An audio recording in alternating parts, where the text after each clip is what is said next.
Assalamualaikum, selamat malam, salam rahayu. Ini ada yang bertanya ini. Dian Ratnasari 4702. Bos, mohon diklarifikasi soal Tangguh Qori yang pindah haluan. Itu benar atau tidak? Seharusnya ya pertanyaan ini dikhususkan ke Qori gitu loh. Tapi karena dia bertanya di sini, saya jawab sepengamatan saya saja. Tentu ada kurang ada lebihnya. Dan yang jelas, Qori itu sebenarnya hanya peneliti. Kalau kemarin itu banyak orang yang menganggap entah itu kiai, entah itu ajengan, entah itu ulama, entah itu ustadz. Bahkan saya juga saat itu mengira seperti itu. Tetapi saat saya coba amati sedemikian lamanya, dia ini seperti Rumel Abbas, mungkin lebih ke peneliti. Tepatnya cuma di situ. Kalau ulama belum. Karena untuk syarat-syarat menjadi ulama itu banyak hal, dan dia tidak memenuhi beberapa syarat itu disebut ulama. Soal kata-kata dia itu bermanfaat atau tidak, tentu banyak juga manfaatnya, tetapi tetap ada mudaratnya, ada. Tergantung sampean melihatnya. Misalkan ada yang baik dari dia, ya diambil baiknya, buruknya ya jangan diambil. Soal dia pindah haluan, itu juga haknya dia. Kalau dia pindah haluan dan dia setuju dengan semua perkataan, semua anggapan bahwa Ba'alwi itu zuriyah Nabi Muhammad, ya dia itu seperti ini, menjilat ludahnya sendiri semua. Jadi susunan kata, susunan jejak digital dia, semua itu hoax jika dia pindah haluan beneran ya. Karena saya tahu beberapa orang itu suka sandiwara, suka drama, juga suka begini. Soal begini itu orang bisa berubah. Bisa berubah. Sebenarnya tampilnya banyak orang itu kan aneka macam jenisnya. Ada yang dia tampil seperti ustadz, ada yang dia tampil seperti peneliti, atau dua-duanya. Ada yang tampil dia itu seperti orang yang suka sorak-sorak, ada yang tampil aneka macam. Bahkan di teman-teman orang-orang yang belajar di tes nasab ini juga aneka macam jenisnya. Dia tampil seperti ustadz juga ada. Ada yang ustadz yang pintar banget, tapi dia sampai sekarang belum muncul juga ada. Banyak juga. Ibaratnya apa toh? Di media itu udah banyak. Ibarat muncul itu kan nggak semuanya. Makanya seperti ada Kiai Jafar dari Batu Ampar itu munculnya kan juga nggak berbarengan semuanya itu. Tiba-tiba muncul satu. Ada juga yang sesungguhnya dia tuh sangat paham soal ini juga, sampai sekarang masih diam. Bahkan dia punya media YouTube, bahasanya biasa saja, padahal dia hebat gitu. Ada.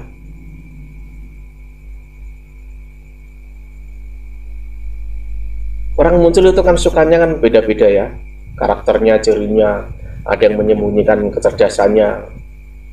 Tapi soal Qori ini, ya tentu kalian bisa melihatlah, perjuangan itu butuh waktu, butuh biaya, butuh dana. Dan orang-orang yang konsen di tesis nasab, yang memperjuangkan soal kesucian Nabi Muhammad, itu perlu keikhlasan. Tidak mencari uang melulu, tidak. Banyak hal, ada yang tergoda, munculnya jadi seperti itu, seperti ini, itu. Berubah juga ada, yang tidak berubah juga ada. Ya tergantung mental orangnya, dia berjuang itu ikhlas atau tidak. Dia berjuang itu benar-benar demi kebenaran atau tidak. Kalau kalian lihat itu Ki Celeng Semar itu, saya disuruh, ada kan? Ya itu. itu salah satu orang bayaran. Saya punya kontrak, itu juga sama orang bayaran. Lalu ada juga yang siapa itu ya, orang dari Jawa Timur itu ada, setelah didatangin si A si B bawa kado, berubah. Perjuangan tuh memang perlu keikhlasan. Kalau nggak ikhlas ya macam-macam jenisnya, seperti bunglon bisa. Banyak apa sih gitu loh yang bisa diambil hikmahnya dari orang-orang yang orang ikhlas dalam berjuang. Orang yang bayaran, dia berbicara seperti ahli, ternyata cuma hanya bayaran, ternyata hanya pesanan. Nggak ada orang semacam itu.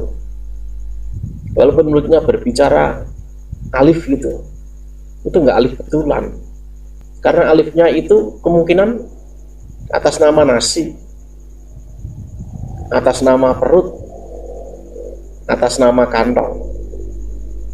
Orang semacam itu ada, banyak juga.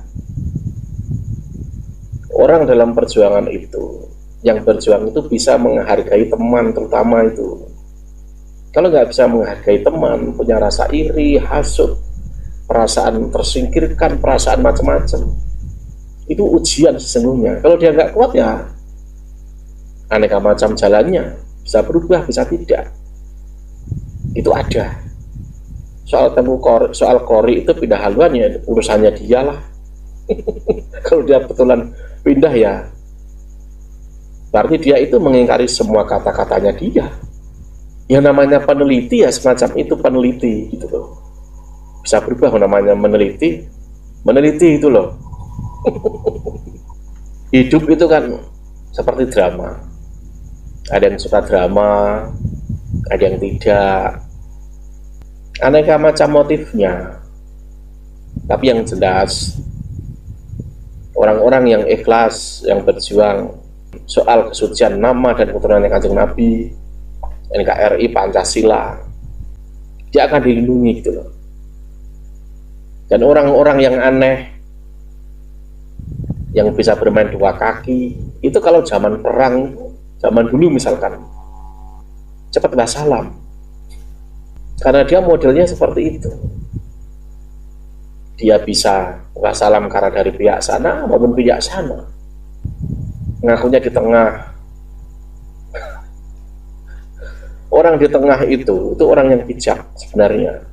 Tapi lihat saja kata-katanya.